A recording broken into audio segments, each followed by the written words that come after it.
talking about chapter 12.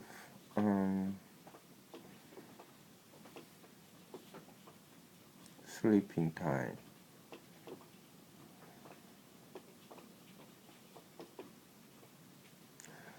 The big insects told James how they became bigger.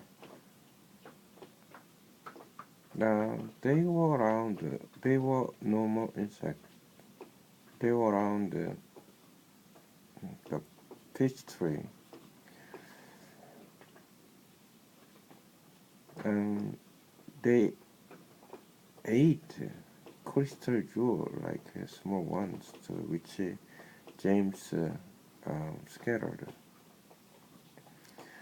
And after eating the jewel and the small one, and they got bigger and bigger. So spider, grasshopper,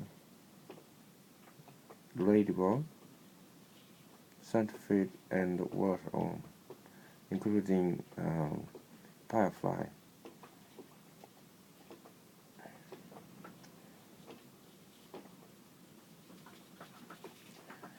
I'm going to read chapter 13. So I read some part of it, so maybe this is related. A few minutes later, Miss Spider had made the first bed. It was hanging from the ceiling, suspended by a rope of thread at either end, so that actually it looked more like a hammock than a bed. But it was a magnificent affair, and the stuff that it was made of shimmered like silk in the pale light. I do hope you will find it comfortable, Miss Spider said to the old green grasshopper. I made it as soft and silky as I possibly could.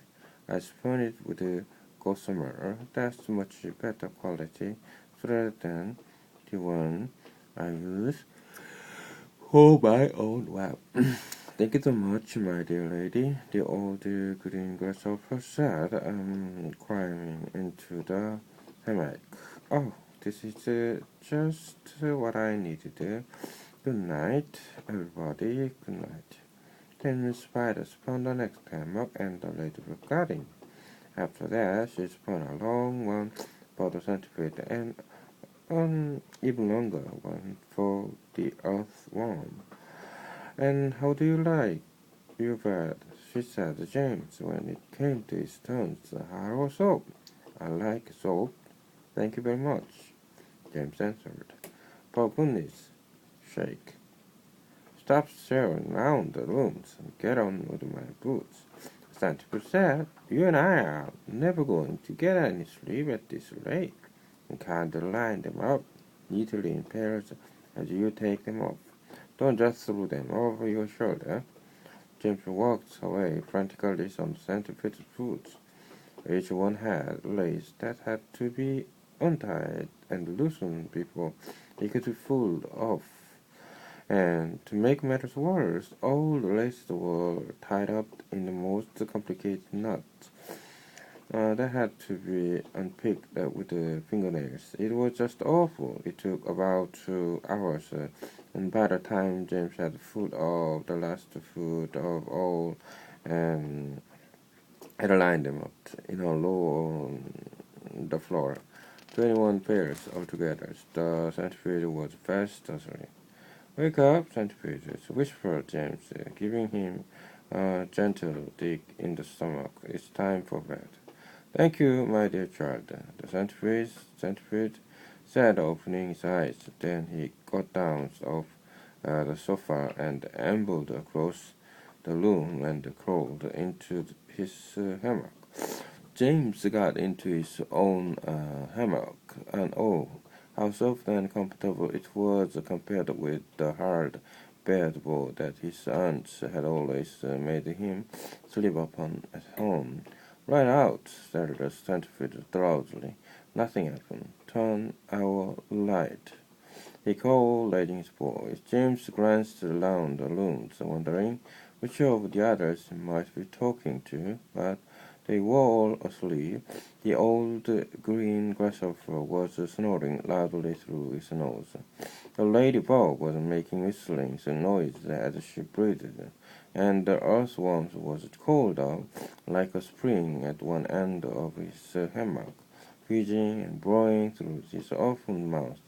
As for Miss Spider, she had made a lovely way for herself across the one corner of the room, and James could see her crouching right in the very center of it, mumbling softly in her dreams.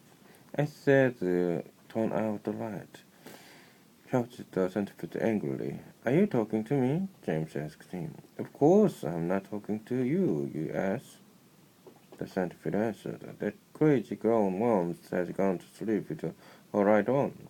For the first time since entering the room, James glanced up at the ceiling, and there he saw a most extraordinary sight, something that looked like a giant fly without wings.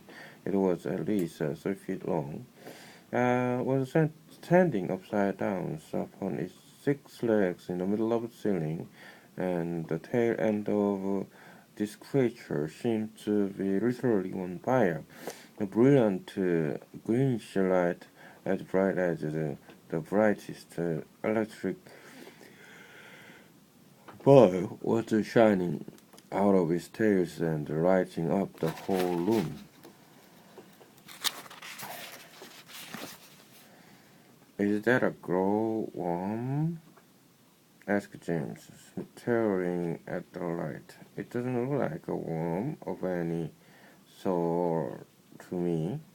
Of course it's a glowworm, the centipede answered, and at least that's what she calls herself. Although actually you are quite right. She isn't really a worm at all. Glowworms are never worms. They are simply lady fireflies without wings. Wake up, you lazy beast. But the glowworm didn't stir, so the centipede reached out of his hammock and picked up one of his boots from the floor. Put out the wretch right, he shouted, holding the boot up at the ceiling. The glowworm slowly opened one eye and then stared at the centipede. There's no need to be rude, she said coldly. Oh, in good time. Come on, come on, come on, shouted the centipede. Oh, I'll put it out for you.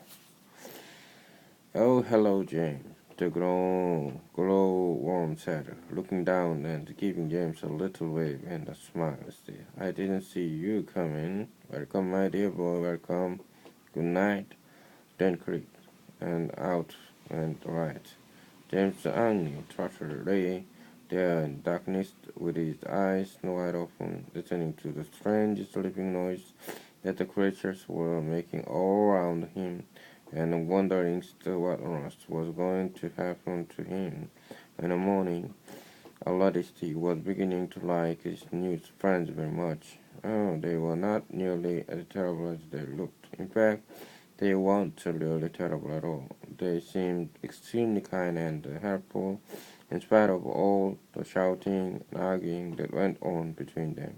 Good night, old green grasshopper, he whispered. Good night, Ladybug. Good night, Miss Spider. But before he could go through them all, he had fallen fast asleep.